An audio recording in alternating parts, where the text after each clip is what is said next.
Here's Lamine. The ball in is a beautiful one. And somehow Ferran puts it over. Well, I think if maybe he left that, that might have crept in at the back post. It might have been one of those where he could have done an intentional dummy to pretend that he was going to try and get a touch, but just run across the ball and just allow it to go through his legs. As it happens, it's an awkward finish in the end. From that range, when it bounces up, it's hard to get the right touch, the right deflection, to keep it under the crossbar, to get it past the goalkeeper. Iniesta would have appreciated that pass for sure, though. Flicked on to Munoz. Here's Aymar Oroz. He's got no back. There might be a counter-attack on. Flicked on by Toro. Into Budimir, who turns.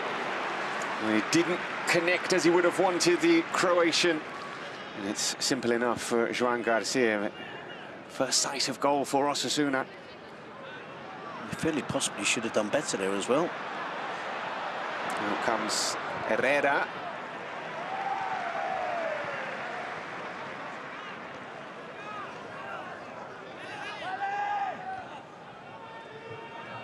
Rafinha does make such a difference to this Barcelona side. He does, and it's interesting to see the impact he has on the number 10 position. We know his ability with the ball, and everyone knows now that how important he is when Barcelona don't have possession. How he instigates that quick closing down, doesn't allow teams then the opportunity to get the heads up and find the pass and try and beat the offside trap in the other half of the pitch. But he's so good on the left, that's the problem. Here is Balde.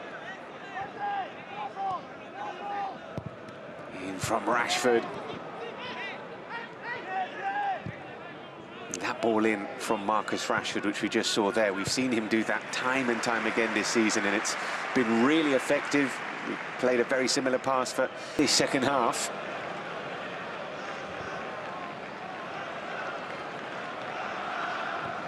And it's Jules Koundé, who was getting forward a lot in that first half for Barcelona, taking up positions in the penalty area.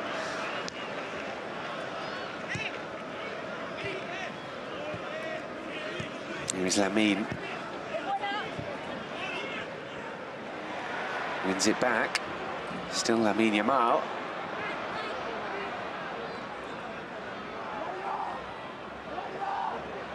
Well watched by Bretones. He took it around Bretones, but Herrera was alert to the danger. And that's been a little bit of the problem for Barcelona. If they take it round one white shirt, another one appears. Another one, another two or three. It's yeah, extremely difficult for Lamine Yamal. There have been times in this game today where perhaps he could have crossed the ball quicker. Here is Rashford. Rafinha. Out to Lamine again.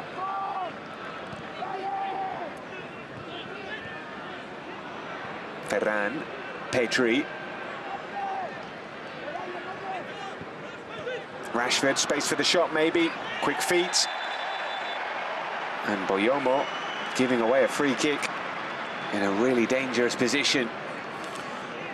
Immediately at the start of the second half, the one thing you can see is Barcelona look more intent on going through the middle of the defence, and I think Hansi Flick might have realised if you go wide and the crosses come into the box, you're playing into the hands of Osasuna. We've got three big central defenders and two big wing-backs. So there was more of an effort, wasn't there, from Barcelona on two or three occasions. They let one attack to try and thread the ball through the middle, to dribble through the middle. And now it's ended up with Rashford getting fouled, getting upended, and this is a really good scoring opportunity for Barcelona. Two players that are more than capable of hitting the target from this distance. Important to keep the goalkeeper guessing with the left foot and the right foot option. More often than not, the player that places the ball as he wants it is the one that takes it. That's the giveaway. It's a purposeful step back from Marcus Rashford. He does take it, and he forces Sergio Herrera into a really decent save. That full stretch, the Osasuna stopper to keep this out. Yeah, your hope there, if you're Rashford, is the goalkeeper takes a step to his right and then can't get across to that side. Maybe it needed Rafinha to run over the ball to give the goalkeeper that little dilemma, rather than just the one player running up and hitting it. In from Rafinha, away by Budimir. It's not the best clearance, and Victor Munoz will chase this, and Munoz might be through here. Victor Munoz through on goal. Can he find the finish? Munoz puts it wide. Victor Munoz sprinting through with a glorious opportunity at the start of this second half. It comes from a bad mistake by Pedri, and then Balde does well not to foul him. That would have been the silly thing to do with almost half a game of football to go down to 10 men. Here is Rashford. In the end, cleared by Argibide. Balde had a nibble, didn't he? And probably did enough to force Victor Munoz to hastily shoot and miss the target. In from Rashford, punched away by Herrera.